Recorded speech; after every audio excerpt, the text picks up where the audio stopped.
Hello guys, welcome back to our channel legal classroom. आज हम लोग डिस्कस करने वाले हैं जनरल एक्सेप्शंस का पार्ट 1 हम ऑलरेडी डिस्कस कर चुके हैं, जिसमें हमने सेक्शन 76 से लेके 87 तक डिस्कस किया था। और इस वीडियो में हम लोग सेक्शन 88 से डिस्कस करने वाले हैं। So start with section 88। Section 88 provides that act not intended to cause death done by consent in good faith for person's benefit। इसमें क्या होता है, कोई पर्सन है जो कोई एक्ट कर रहा है, गुड फेथ में वो एक्ट कर रहा है, उसका कोई इंटेंशन नहीं है कि आपको डेथ कॉज हो, आपके बेनिफिट के लिए कर रहा है, आपकी कंसेंट है एक्सप्रेस या इम्प्लाइड कि मैं उस हार्म को सफर करने के लिए अपनी कंसेंट देता हूँ। उस केस में आपको कोई हार्म हो जाता है तो वो पर्सन जिससे हार्म हुआ है वो लायबल नहीं होगा, क्योंकि वो एक्ट आपके बेनिफिट के लिए कर रहा है और उसका कोई इंटेंशन नहीं है कि आपकी डेथ कॉज हो। उस केस में कोई हार्म हो जाता है तो वो लायबल नहीं होगा, उसको सेक्शन 88 का बेनिफिट यहाँ पे मिल जाएगा। जैसे एग्जाम्पल है, a surgeon knowing that a particular operation is likely to cause the death of Z who suffers under the painful complaint, but not intended to cause Jet's death and intending in good faith Jet's benefit performs that operation on Jet with Jet's consent, A has committed no offense। तो जो A surgeon होता है वो Z की benefit के लिए operation करता है, उसको लगता है कि हो सकती है, कंफर्म नहीं है कि उसकी डेथ होगी बट हम उसको बचाने के लिए, उसको प्रिवेंट करने के लिए हम वो ऑपरेशन कर रहे हैं, तो यहाँ पे कुछ हार्म हो जाता है जेड को, तो ए लायबल नहीं होगा, क्योंकि वो उसके बेनिफिट के लिए हो रहा है, उसकी एक्सप्रेस या इम्प्लाइड उसकी कंसेंट ले रखी है, तो इस केस में उसको सेक्शन 88 का बेनिफिट मिलेगा। Section 89 act done in good faith for benefit of child or insane person by or by consent of guardian।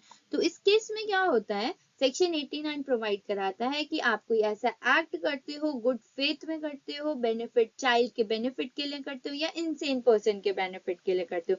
Child मतलब जो 12 साल से कम एज का है उसके बेनिफिट के लिए करते हो, एंड उसमें आप किसकी कंसेंट से करते हो, एक्सप्रेस हो सकती है चाहे इम्प्लाइड हो सकती है, गार्जियन की कंसेंट। गार्जियन नहीं है तो लॉफुल चार्ज, जिसके लॉफुल चार्ज में है वो चाइल्ड या इंसेन पर्सन, उसकी कंसेंट से आप कोई एक्ट करते हो उनकी बेनिफिट के लिए, उस चाइल्ड या इंसेन पर्सन के बेनिफिट के लिए, उससे कोई हार्म कॉज हो जाता है तो आप उस हार्म के लिए लायबल नहीं होंगे। लेकिन इसमें कुछ प्रोवाइजोस प्रोवाइडेड हैं, जैसे first that this exception shall not extend to the intentional causing of death or attempting to cause death। लेकिन ये एक्सेप्शन जो है सेक्शन 89 एक्सेप्शन नहीं प्रिवेल करेगा इन केस जब आप यदि इंटेंशनल कॉज करते हो डेथ या फिर अटेम्प्ट टू कॉज डेथ करते हो, आप अटेम्प्ट करते हो उसकी डेथ करने का या फिर आप उसको डेथ कॉज कर देते हो intentionally.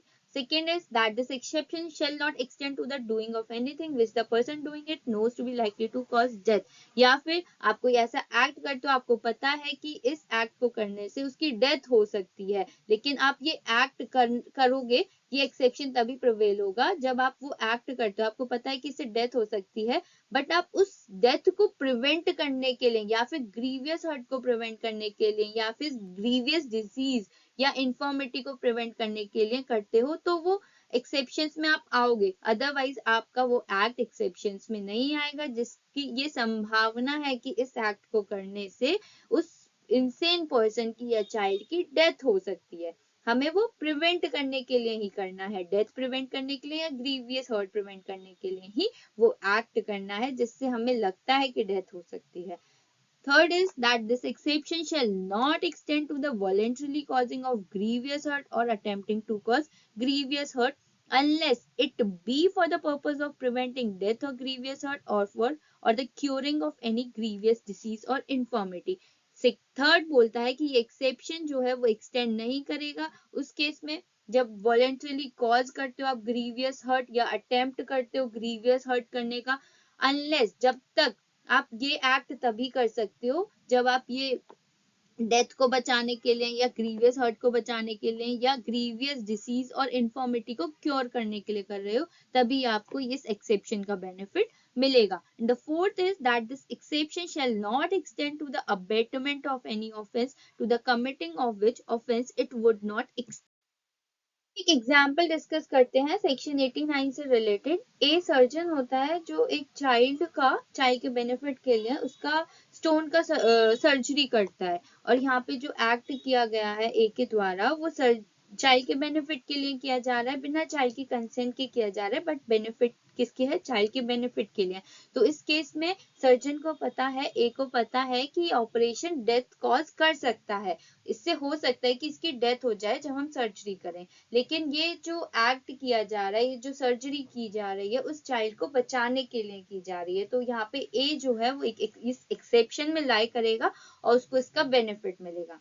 Now section 90, consent known to be given under fear और मिसकंसेप्शन। जो कंसेंट है वो किस में दी गई है? फियर या मिसकंसेप्शन में दी गई है। तो यहाँ पे कंसेंट जो होती है, जो हमें सेक्शन 89 में 88 में जो कंसेंट की बात करी गई है, वो कंसेंट का मतलब है फ्री कंसेंट। वो किसी फियर या मिसकंसेप्शन में नहीं होनी चाहिए, या वो कोई चाइल्ड की कंसेंट नहीं होनी चाहिए जो अंडर 12 इयर्स ऑफ एज है, या फिर किसी इंसेन पर्सन की कंसेंट जो अनसाउंड माइंड है, जो एक सिचुएशन को, नेचर को, कंसिक्वेंसेस को जो नहीं समझ सकता, या कोई इंटॉक्सिकेशन में उस पर्सन की कंसेंट है, तो उसको यहाँ पे नहीं माना जाएगा।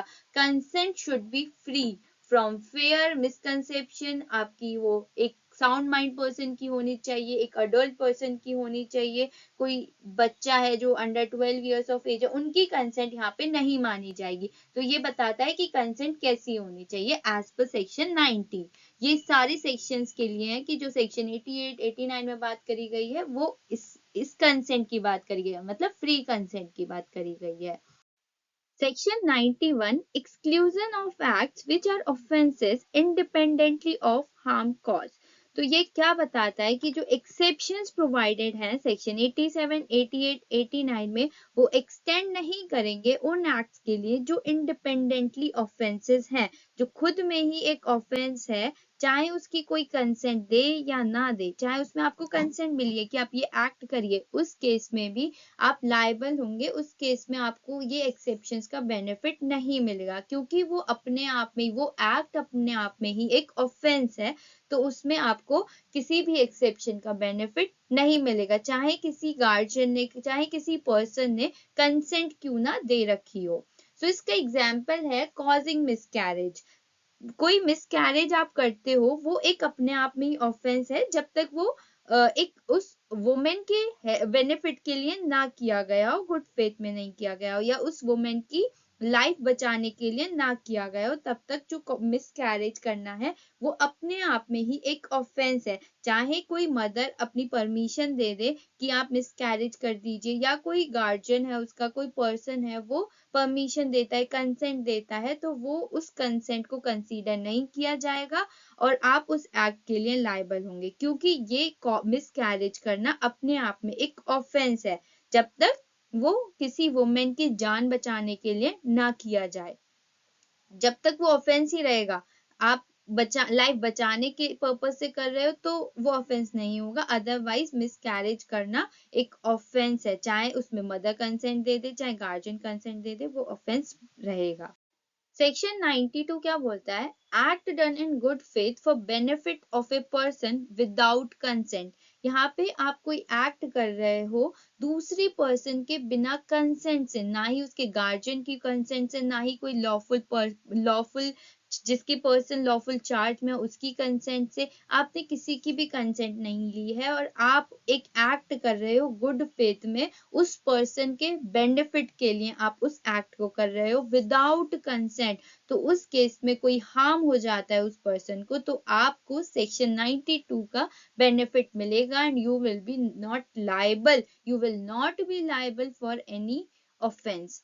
बिकॉज जैसे एग्जाम्पल होता है, रोड पे कोई एक्सीडेंट, किसी का एक्सीडेंट हुआ, तो आप उसकी लाइफ को बचाने के लिए, बिना, आप वहां पे कोई पर्सन नहीं है जिसकी वो लॉफुल चार्ज में हो, या उसका कोई गार्जियन हो, उसकी कंसेंट ले सके, और वो पर्सन इतना कैपेबल नहीं है कि वो अपनी कंसेंट दे सके, तो उस केस में आप उसको ट्रीट करते हो, उस तब कुछ हार्म हो जाता है, तो आप लायबल नहीं होगे, क्योंकि वो आपने गुड फेथ में किया है और उस पर्सन के बेनिफिट के लिए किया है। यहाँ पे कंसेंट मस्ट बी यहाँ पे कंसेंट तो है ही नहीं, कंसेंट नहीं है, और केसेस में कंसेंट थी लेकिन यहाँ पे आप कंसेंट नहीं दे पा रहे हो, तो इसमें ये डिफरेंस है कि यहाँ पे कंसेंट बिना ही आप कोई एक्ट कर रहे हो for the benefit of a person. लेकिन इसमें कुछ प्रोवाइजोस हैं, that the first is that this exception shall not extend to the intentional causing of death or attempting to cause death। ये एक्सेप्शन तब तक ही लगेगा जब तक आप वो एक्ट कर रहे हो ना, वो किसी की डेथ कॉज करने के इंटेंशन से नहीं कर रहे हो या अटेम्प्ट टू कॉज डेथ करने के इंटेंशन से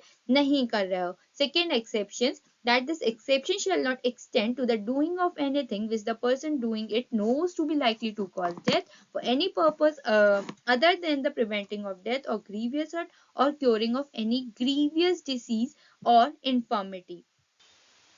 सो सेकेंड एक्सेप्शन बोलता है कि आप कोई एक्ट कर रहे हो जिसमें आपको लगता है कि उस पर्सन की डेथ कॉज हो सकती है, तो आप उस एक्ट को तभी कर सकते हो, उस पर्सन की डेथ बचाने के लिए आपको ये एक्ट करना पड़ रहा है, तभी आप ये एक्ट कर सकते हो जिसमें आपको लग रहा है कि डेथ कॉज हो सकती है, for the purpose of preventing of death or grievous hurt or the curing of any grievous disease or infirmity। इस केसेस में ही आपको इस एक्सेप्शन का बेनिफिट मिलेगा, अदरवाइज आप उस एक्ट को नहीं कर सकते जिससे आपको लग रहा है कि इस पर्सन की डेथ कॉज हो सकती है। Third, that this exception shall not extend to the voluntarily causing of hurt. ये एक्सेप्शन नहीं एक्सटेंड करेगा, आप वॉलेंटरली कॉज हर्ट करो, वॉलेंटरली किसी को हर्ट करो या अटेम्प्ट टू कॉज हर्ट करो for any purpose other than preventing of death or hurt। बस आप ये चीज, आप किसी को वॉलेंटरली हर्ट तभी कर सकते हो जब आप उसकी डेथ को प्रिवेंट कर रहे हो या उसके हर्ट को प्रिवेंट कर रहे हो, तभी आप ये एक्ट कर सकते हो, तभी आपको इस एक्सेप्शन का बेनिफिट मिलेगा।